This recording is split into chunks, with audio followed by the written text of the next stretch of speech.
সংসদে আমাদের মন্ত্রী প্রতিমন্ত্রীরা বলছে যে বাংলাদেশে নাকি কোনো বিদ্যুতের সংকট নাই। বলেছে যেটা লোডশেডিং হচ্ছে সেটা লোডশেডিং না, বাংলাদেশে কোনো বিদ্যুৎ সংকট নাই।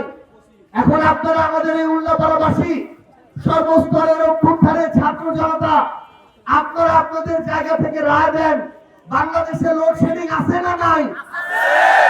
উল্লাপাড়াতে লোডশেডিং আছে না নাই? আমরা আমাদের প্রিয় মন্ত্রী, আমাদের বিদ্যুৎ মন্ত্রীকে বলতে চাই, 63 জেলা বাদ দিলাম, আপনার এই জন্মভূমি জেলার মানুষও সাক্ষী দিবে যে উল্লাপাড়া সিরাজগঞ্জ লোডশেডিং হয়। তাহলে আমরা শুধু কথার ফুলঝুরি দেখতে চাই না, আমরা কথার সাথে কাজের মিল দেখতে চাই, আমরা কাজের বাস্তবায়ন দেখতে চাই। বিএনপি সরকার তাদের নির্বাচনী ইশতেহারে বলেছিল তারা তাদের এই 1.5 বছরের মেয়াদে 1.5 বছরের মধ্যে তারা 1 কোটি কর্মসংস্থান তৈরি করতে হবে। 4 মাস থেকে 4.5 মাস হয়েছে। আপনারা বলেন 1 কোটি তো দূরের কথা, আপনাদের উল্লাপাড়ার মানুষের নতুন করে 1000 সরকারি কর্মসংস্থান তৈরি হয়েছে? কর্মসংস্থান তৈরি হয়েছে? হয় নাই। যে মানুষগুলো অভাবে থাকতো সেই মানুষগুলোর অভাব আরো বৃদ্ধি পাচ্ছে। আমাদের তরুণ প্রজন্মের মুখে নতুন কথা এসেছে, অনেক তো কার্ড দিলেন, এবার তরুণ প্রজন্মকে একটা বেকার কার্ড দেওয়া শুরু করেন। সংগ্রামী উল্লাপাড়াবাসী, আমরা আমাদের বিএনপি সরকারকে বলতে চাই, আপনারা আমাদের অভ্যুত্থানের সহযোদ্ধা ছিলেন, আপনারা নিপীড়িত নির্যাতিত ছিলেন। এই বাংলাদেশের তরুণ প্রজন্মের 34 কোটা সংস্কার আন্দোলনের মধ্য দিয়ে আমাদের এই নতুন বাংলাদেশ, তাদের জন্য আপনাদের কর্মসংস্থানের ব্যবস্থা করতে হবে। যদি কর্মসংস্থানের ব্যবস্থা না করতে পারেন, এখানে আমার এমন অনেক ভাই আছে, অনেক বাবা চাচা আছেন যাদের সন্তানেরা অনার্স মাস্টার্স শেষ করেছে, বছরের পর বছর যায়, একটা চাকরির ব্যবস্থা হয় না।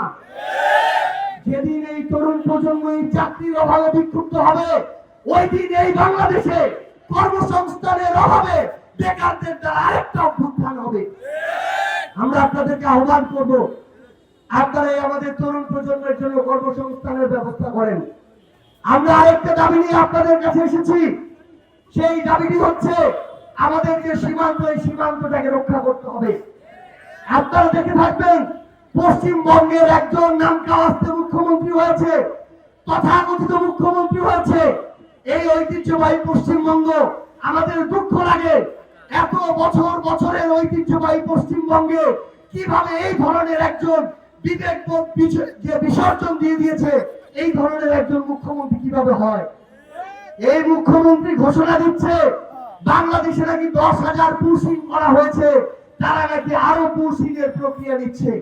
তাহলে আমার এই পররাষ্ট্রমন্ত্রী, স্বরাষ্ট্রমন্ত্রী, প্রধানমন্ত্রী কোথায় থাকে যখন একটা দেশের মুখ্যমন্ত্রী আমার সার্বভৌমত্বকে এভাবে হুমকি দেয়? লজ্জা, লজ্জা। আমরা স্পষ্ট করে একটা কথা বলতে চাই, আমার ওই সীমান্ত দিয়ে একজন পুশিং আমরা দেখতে চাই না, আমার ওই সীমান্তে একটা হত্যা আমরা দেখতে চাই না। সম্মানিত ছাত্র জনতা, একটা বিষয় মনে রাখবেন, আমার এই বাহিনী, আমার এই বিজিবিকে এতদিন ধরে দুর্বল করে রাখা হয়েছিল। আমার সীমান্তে একটার পর হত্যা হয়েছে আওয়ামী লীগের আমলে, বিজিবিকে প্রতিরোধ করতে দেওয়া হয় নাই।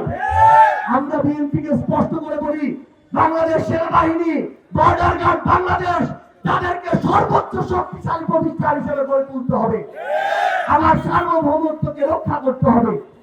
আমরা আমাদের জায়গা থেকে আপনাদেরকে স্পষ্ট করে জানিয়ে যাই, আগামীর বাংলাদেশের রাজনীতি, এই দলাদলির রাজনীতি যদি হয়, কোনদিন বাংলাদেশ ঠিক হবে না। রাজনীতি হতে হবে ভালো আর খারাপের মধ্যে রাজনীতি, ন্যায় আর অন্যায়ের মধ্যে রাজনীতি, মজলুম আর জালিমের মধ্যে রাজনীতি। সকল মজলুমদের এক পক্ষে আসতে হবে। যারা চাঁদাবাজি করে, আমরা কি চাঁদাবাজিকে সমর্থন করি? তাহলে চাঁদাবাজির বিরুদ্ধে সবাইকে এক পক্ষে আসতে হবে। আমরা কি ক্ষমতার অপব্যবহার সমর্থন করি? জমি দখল সমর্থন করি? লুটপাট সমর্থন করি? মাদক ব্যবসা সমর্থন করি? তাহলে এই সকল অপকর্ম যারা করে তাদের বিরুদ্ধে সবাইকে একজোট হতে হবে। তাহলেই আমাদের পরিবর্তন সম্ভব। না হলে পরিবর্তন সম্ভব না। আমরা আপনাদেরকে আহ্বান জানাই, আমরা জানি এখানে আমাদের এমন ভাই আছে যারা এই নির্বাচনে হয়তো ধানের শীষকে ভোট দিয়েছে, কিন্তু আমরা আপনাদেরকে আহ্বান জানাই, আমরা আমাদের এই বিবেক বোধটাকে যদি একটা দলের কাছে মার্কার কাছে বিক্রি করে দেই, বিসর্জন দেই, দালালি করি, আর যদি আশা করি দেশ ঠিক হবে, এই দেশ কোনোদিন ঠিক হবে না। যারা ভালো কাজ করবে, যারা ভালো কাজ করবে আমাদেরকে সবসময় তাদের সাথে থাকতে হবে, তাহলে আমাদের সিস্টেমের পরিবর্তন হবে। আজকে আমরা দেখলাম যে পঞ্চদশ একটা সংশোধনী ছিল, গণভোট এবং অন্তর্বর্তীকালীন সরকার, যেটা আওয়ামী লীগ এসে বাতিল করে দিয়েছিল। আজকে বিএনপি সরকারের সময়ে সেই গণভোট আবার ফিরে এসেছে, সেই অন্তর্বর্তীকালীন সরকার অর্থাৎ তত্ত্বাবধায়ক সরকার সেটা আবার ফিরে এসেছে। আমরা বিএনপি সরকারকে এটার জন্য ধন্যবাদ জানাতে চাই, কিন্তু পাশাপাশি একটা কথা বলি, আপনি গণভোট ফিরিয়ে আনলেন, অথচ যেই নির্বাচনের মধ্য দিয়ে আপনি সরকারে সেই নির্বাচনে 70% মানুষ যেই গণভোটের পক্ষে রায় দিয়েছে, সেটা যদি বাস্তবায়ন না করেন, এর চেয়ে বড় মুনাফিকি আর হইতে পারে না।